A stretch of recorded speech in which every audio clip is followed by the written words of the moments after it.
Yo soy de la teoría, bueno, y esto estaréis muchos de acuerdo, que nada nos gusta más que cuando estás con una persona y notas que esa persona tiene todos los sentidos puestos en ti, que esa persona te está escuchando a ti, solo a ti, y tiene toda tu atención puesta. Eso nos encanta. Hoy en día sabemos que cuando tenemos el teléfono en la mano y estamos hablando con alguien, la persona con la que estás hablando nota una sensación de ligero abandono. Esto se está viendo con los niños. Los estudios empiezan a decir que los niños sienten abandono por parte de sus padres siempre que tienen el dispositivo. Porque las cosas buenas de la vida suceden en la vida real. La vida virtual va a base de gratificaciones instantáneas, esos chispazos de dopamina de los que hablábamos, y son diseñadas para ser adictivas. A mí me impresiona profundamente cuando tú lees una entrevista a Steve Jobs antes de morir y te cuenta que en su casa nunca hubo un iPad y que no dejó que sus hijos usaran el iPad. Cuando te enteras que el director de la revista Wired, que es la revista más importante a nivel tecnológico que tiene en Estados Unidos, una de las más importantes, no deja que sus hijos tengan el iPad en casa. Cuando te enteras que los grandes directivos de Silicon Valley llevan a sus hijos a colegios donde no hay pantallas, donde no hay tablets. A mí muchas veces esto me recuerda al tema del narcotráfico, que consuman todos menos nosotros. Está prohibido consumir entre los narcos, entre las mafias de las drogas, que consuman los demás, porque esto está diseñado para ser adictivo, porque esto cambia nuestro cerebro. ¿Y cómo lo modifica? Lo modifica de varias maneras.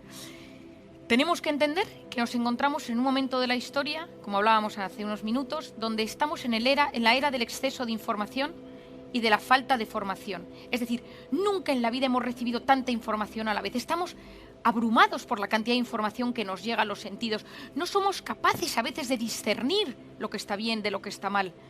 Yo llevo mucho tiempo diciendo que hay que educar a las nuevas generaciones en tener la capacidad de filtrar lo que es bueno de lo que no es bueno, de estudiar. Hay mucha gente que piensa que es mejor que todo sea digital porque ha sustituido, pero es que hoy en día los estudios dicen que somos una sociedad menos capaz intelectualmente que generaciones anteriores. ¿Por qué? Porque la capacidad intelectual requiere lenguaje, comunicación, memoria, capacidad de interacción con los demás, capacidad de planificar y, desgraciadamente, la tecnología, si no sabemos utilizarla bien, daña todo aquello que nos hace más humanos. Interaccionar con las personas. Hay gente que conecta mejor con una pantalla que con un ser humano. Hay gente que se expresa mejor con un emoticono que teniendo a una persona delante y teniendo que decir lo que piensa. El otro día me decía un chico en consulta, yo me expreso muy bien con estos 5 emoticonos y con estos 5 emoticonos mi familia y mis amigos saben exactamente lo que quiero decir. Ahora, no me hagas describir lo que es cada uno de estos emoticonos en palabras porque no sé hacerlo. El cerebro hoy en día está cambiando. ¿Cuándo miramos cada uno de nosotros nuestro teléfono? ¿En qué momento?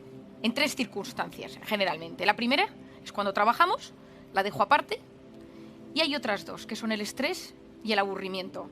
¿Quién no se ha visto en la parada del autobús? Coge el teléfono, esperando para entrar en el médico, coge el teléfono, se enfada con su marido, su mujer, su pareja, su padre, su madre, y de repente coge el teléfono. ¿Por qué? Porque fueron diseñadas las aplicaciones para aliviar. Es decir, la aplicación, la pantalla fue diseñada para generar alivio en nosotros mismos y todos hemos experimentado ese momento en el que estamos cansados, estresados, no podemos más y necesitamos la pantalla, sea meternos en un portal de noticias para ver deportes, sea en una página para comprar ropa, sea en una red social de fotos, en Instagram, Snapchat, la que sea, porque de repente no sabes por qué, te sientes mejor. ¿Por qué? Porque esto está diseñado para aliviar. El estrés y el aburrimiento son básicos en el ser humano. Yo esto muchas veces lo explico a los padres cuando me preguntan información sobre sus hijos.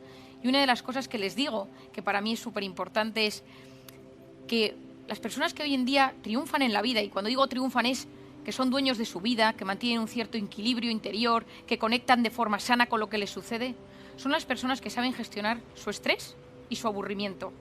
Porque si tú a tu hijo le dejas que tenga un teléfono desde muy pequeño, es como si tú le estuvieras poniendo un minibar en su cuarto y le dijeras cada vez que estés aburrido o estresado, no te preocupes que puedes tomarte una copa, una cerveza, un chupito. A que todo esto nos parece que es algo como excesivo. Bueno, pues la pantalla genera un proceso similar, pero en los adultos pasa lo mismo.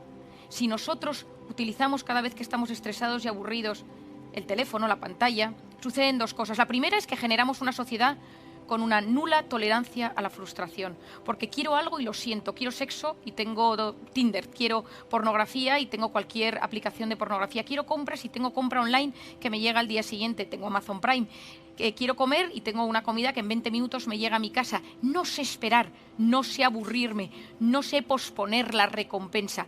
Es la era de la inmediatez. Y las dos únicas cosas que en esta vida dan felicidad, o lo más parecido a la felicidad que podemos encontrar en este mundo, tienen que ver con el amor y con el trabajo. Y ni el amor ni el trabajo son cosas inmediatas, de gratificación instantáneas, sino que requieren esfuerzo, constancia, voluntad, cariño, dedicación, es decir, tiempo y capacidad de posponer esa recompensa. Si nosotros queremos ser eso que llamamos felices en esta tierra, tenemos que aprender a posponer la recompensa. ¿Qué es posponer la recompensa? Y aquí os pongo esta imagen donde veis un cerebro. Esa zona delantera del cerebro se denomina la corteza prefrontal. La corteza prefrontal es básica y me encantaría que los que me estáis escuchando os quedaréis con esto que os voy a explicar.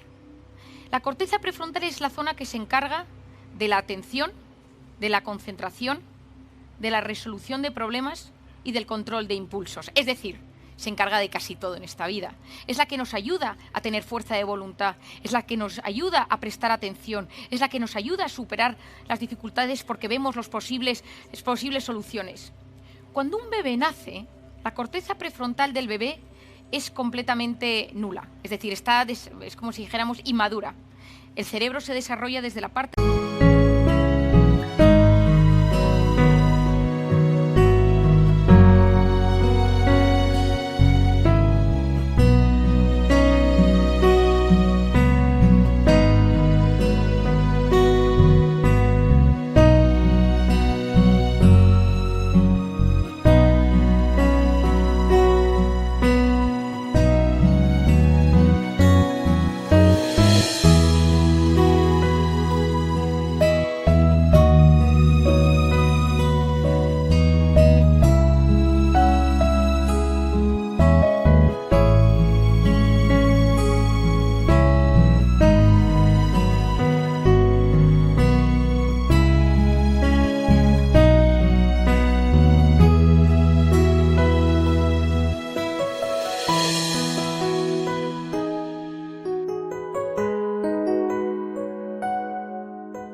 detrás hacia la parte de delante. ¿Con qué se activa la corteza inmadura de un bebé? ¿Con qué se activa la corteza prefrontal de un bebé? Con tres cosas: luz, sonido y movimiento. Yo ahora que tengo un bebé lo veo, cuando tú pasas con el bebé, le pones una música, ve pasar a alguien, le pones unas lucecitas y el bebé gira su cabeza, es decir, su corteza prefrontal se activa. Pero ¿qué quieres tú de tu hijo? ¿Qué queremos de ese bebé? ¿Qué queremos de los niños hoy en día? Que a medida que se va desarrollando esa corteza prefrontal, ese niño también sepa prestar atención, es decir, su corteza prefrontal se active ante objetos inmóviles, ante cosas que no son luminosas, ante cosas que no tienen un gran estruendo, es decir, que ese niño pueda prestar atención a un profesor, pueda escuchar una conversación con su padre, esté sentado en la salita de espera del médico de forma calmada, es decir, que tenga bien asentada su corteza prefrontal. ¿Qué sucede si tú a ese bebé le das una tablet? Si tú a ese niño le das un teléfono. ¿Qué es la tablet? ¿Qué es el teléfono? Luz, sonido y movimiento. Y nuestro cerebro funciona con un mecanismo que se denomina use it or lose it. O lo usas o lo pierdes. ¿Quién de los que me estáis escuchando, desde que tiene teléfono y que todo lo mira por internet, ha mejorado en su memoria? Ninguno. Porque a medida que nosotros utilizamos... Tình yêu đâu cứ phải muốn là quên được ngay. Còn thương em nên anh đau lòng lắm đây. Dù ra sao anh cũng chẳng thể đổi thay. Một cuộc sống không em anh phải làm sao đây. Tự thương lấy mình thôi đớn đau nhiều rồi. Tự mình vỗ về thôi khi không ai cạnh bên. Tập yêu bản thân thôi để không phải buồn. Rồi người thương hoa người rừng cứ sao lệ mi tuôn. Tự thương lấy mình thôi chẳng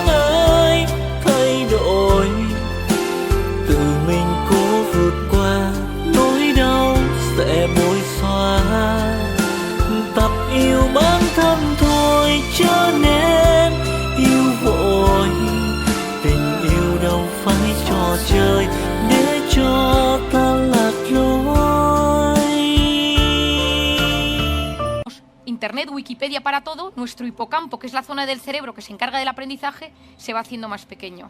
¿Quién de nosotros se orienta mejor ahora que hace 10 años?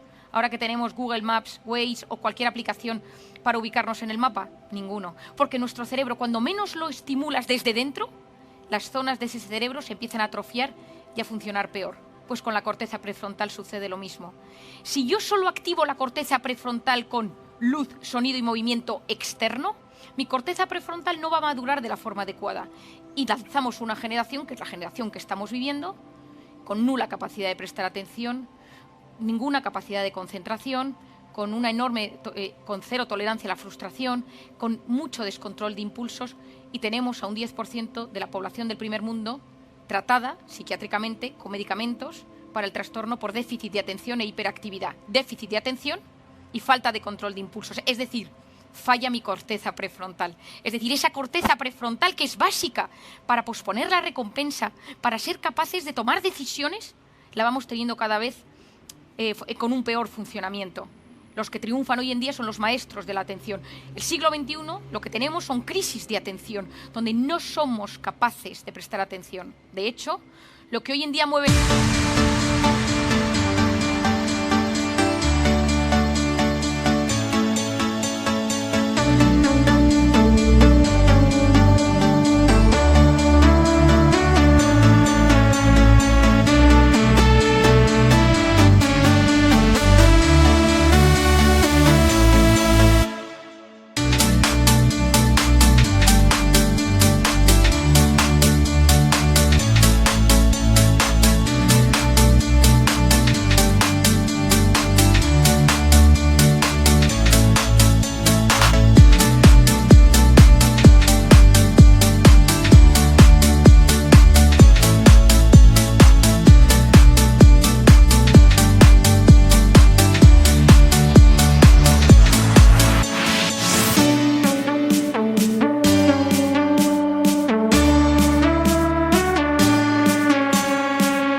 El mundo no son las drogas, las mafias, las farmacéuticas, las armas, que también, sino la capacidad de retener la atención del usuario el mayor tiempo posible en una pantalla. Y cuando tienen nuestra pantalla y nos tienen cogidos, a nosotros nos van deteriorando. Leía el otro día en un libro que se acaba de publicar, interesantísimo, que se llama Cretinos Digitales, que decía el autor que volvió a coger los libros de los 5, seguro que muchos de vosotros lo habéis leído, de Enid Blyton, y lo volvió a leer y no le gustó nada.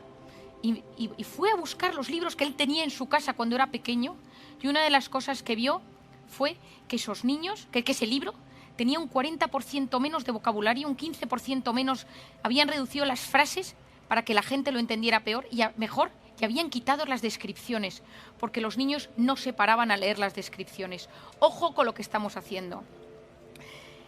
Me diréis, ideas. Yo os recomendaría como psiquiatra, y lo que estoy intentando recomendar un poco a todo el mundo, que creo que nos puede ayudar para fortalecer nuestro cerebro, porque necesitamos llegar con un cerebro lo mejor posible a nuestra vejez. Porque los datos de futuras demencias, de problemas cognitivos, de depresiones, de trastornos mentales, va increciendo en los últimos años. Lo primero, quitar las notificaciones, que nada se encienda en mi teléfono. Si yo quiero algo...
Quien me meto en el teléfono, no el teléfono quien me dice que me tengo que meter, porque si no es el teléfono quien me domina, es la pantalla. La corteza prefrontal me tiene completamente aplanado, nula creatividad, nula capacidad de responder a los estímulos. Es decir, si yo consiguiera que una décima parte de los que me escuchéis quitaras las notificaciones, los primeros días miraréis muchísimo más el teléfono, y a los 4 o 5 días os daréis cuenta que vivís muchísimo más en paz. Lo segundo es disminuir el uso de la red social más activa, que suele ser Instagram. Que de repente digamos máximo 15 minutos, media hora, una hora, según cada uno, al día.